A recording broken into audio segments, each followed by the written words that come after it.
Hello students, I am Shiv Prasad. Welcome in maths class. Students, today we are going to study maths chapter 8 comparing quantities. Exercise 8.3. Students, we have already solved question number 1 to 7. Now we are going to solve question number 8. Question number 8 has given Amina buys a book for rupees 275 and sells it at a loss of 15%. How much does she sell it for? Means Amina ने एक book 275 rupees में purchase किया, खरीदा and sells it at a loss of 15% और इसको 15% loss पर बेच दिया. तो बताना कि how much does she sell it for. तो अमीना ने बुक को कितने में बेचा, कितने में सेल किया, मीन्स सेलिंग प्राइस आपको फाइंड करना है. Okay, now see the solution of question number 8. Solution of question number 8. Amina ने बुक कितने में परचेज किया, 275. तो C P of book is equal to 275. Book का कॉस्ट प्राइस कितना है, जितने में ख़रीदा है, cost price 275 rupees. Loss percent, कितने परसेंट लॉस पर बेचा जा रहा है, 15% लॉस पर बेचा जा रहा है. Therefore S P of book means selling price of book is equal to, ये फार्मूला है सेलिंग प्राइस फाइंड करने का, 100 minus loss percent upon 100 into C P.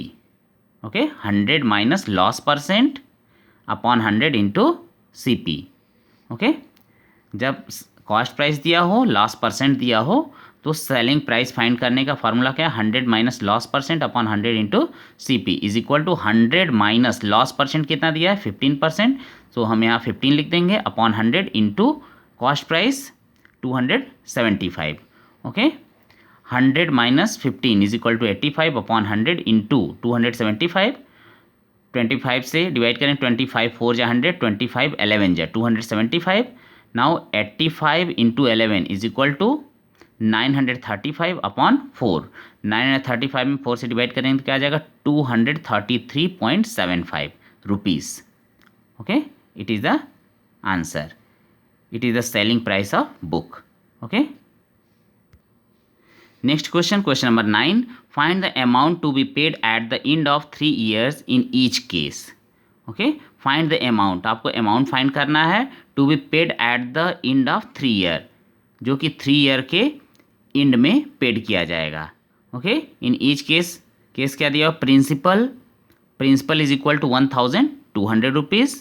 Okay, at 12% पर एनम, रेट ऑफ इंटरेस्ट 12% पर एनम. मीन्स आर दिया हुआ है 12% पर एनम, पी प्रिंसिपल 1200. तो आपको फाइंड क्या करना है, टाइम कितना दिया हुआ है, 3 ईयर. आपको फाइंड करना है अमाउंट कि 3 ईयर के लास्ट में कितना अमाउंट पेड किया जाएगा. Okay, now see the solution of question number 9 part A. Solution of question number 9 part A. Principal 1200.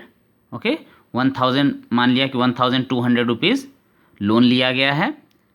Okay, कर्ज लिया गया 1200 रुपीज़. रेट ऑफ इंटरेस्ट कितना देना है, 12% पर एनम के रेट से इंटरेस्ट देना है. तो एस आई सिंपल इंटरेस्ट कितना हो जाएगा, P into R into T upon 100. Okay, ये फार्मूला है सिंपल इंटरेस्ट फाइंड करने का, P into R into T upon 100 is equal to P principal has given 1200 into rate of interest 12 into कितने समय के लिए, 3 ईयर के लिए. यहाँ पर हम क्या लिख देंगे, T is equal to 3 years. Okay, t is equal to 3 years. Therefore SI is equal to P into R into T upon 100. P 1200, R 12%. Okay, per annum, T 3 year upon 100. 0 0 0 0 cancel. Now 12 12 जा 144 into 3 is equal to 432 rupees. Okay, after 3 year, 3 साल के बाद कितना interest देना होगा, 432 rupees. But पूछा गया है कितना अमाउंट देना होगा. So amount at the end of 3 year, 3 year के एंड में कितना अमाउंट हो जाएगा, principal plus simple interest, P for principal. Principal कितना था 1200, सिंपल इंटरेस्ट 432.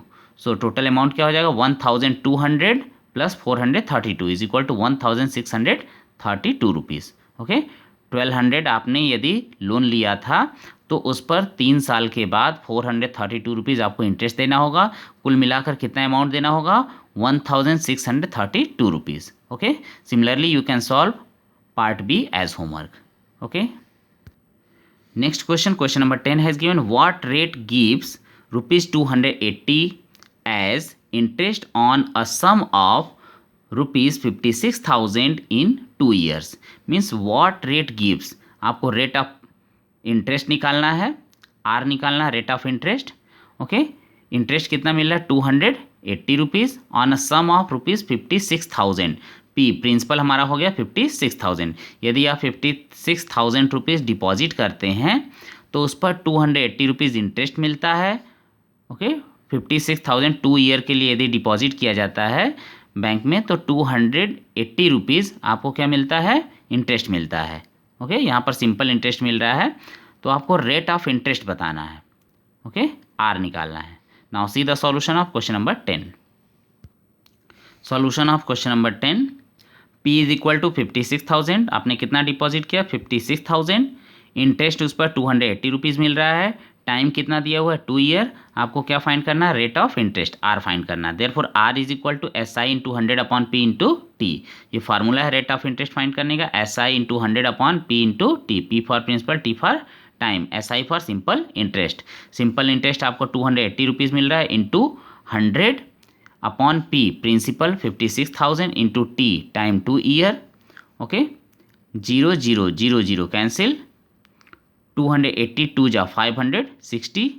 ओके, 1 अपॉन 2 जा 4, 1/4%. 1 में 4 से डिवाइड करेंगे तो क्या आ जाएगा 0.25%. It is the answer. Okay, next question, question number 11. If Meena gives an interest of rupees 45 for 1 year at 9% rate पर annum, what is the sum she has borrowed? If Meena gives an interest, यदि Meena 45 rupees interest देती है 1 year के लिए 9% पर annum के rate से, तो आपको बताना what is the sum she has borrowed. तो मीना ने कितना पैसा उधार लिया था. ओके, इंटरेस्ट कितना देती है 45 rupees. Means SI is equal to 45 rupees. Rate of interest means R is equal to 9% पर एनम. आपको क्या फाइंड करना है, P फाइंड करना है. Okay, now see the solution of question number 11. Solution of question number 11. SI simple interest has given 45 rupees according to question. Time 1 year. R rate of interest 9% per annum. Find क्या करना है P. P is equal to question mark. So P is equal to SI into 100 upon R into T. ये formula है principal find करने का. P is equal to SI into 100 upon R into T. SI कितना है 45 into 100 upon rate of interest 9 into time 1 year. Okay, 9 5 जा 45, 500 जा 500 rupees. ये क्या है, प्रिंसिपल आ गया. ओके, मीना ने कितना उधार लिया था 500 रुपीज़. Okay, thanks.